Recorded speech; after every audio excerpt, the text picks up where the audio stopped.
Hello everyone, I am Princess Burgos and our gospel for today is about Mark 8 verse 1 to 10.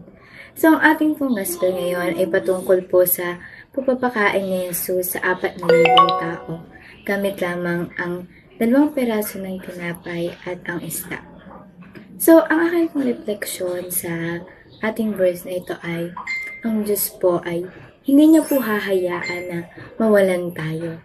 'Di ba po may mga oras po na talagang parang walang-wala na po tayo, parang halos lahat ng problema nagsasabay-sabay.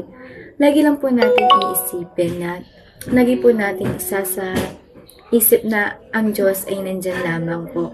Siguro yun ay pagsubok niya lamang para yung pananampalataya natin sa Kanya ay ating mapatatag. At sana po, wag po nating hahayaan na yung mga problemang yun, yung mga pagkakataon na yun ang maglayo sa atin sa Diyos.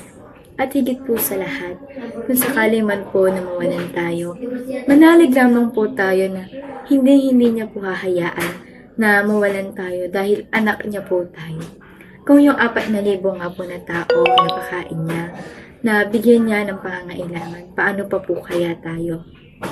Tayo po ng mga anak niya ay pinakamamahal ng ating Diyos. Kaya't wag po tayong mawawala ng pananalig sa Kanya. Sa ating may mga problema po tayo at may mga pagkakataon na yung buhay natin ay lugmok na.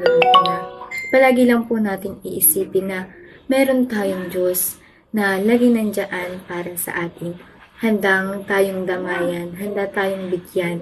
At ang Diyos, hindi niya tayo hahayaan na mawalan, na kahit anumang layo natin sa Kanya, pilit pa rin niya tayong mabatakin na palapit sa Kanya.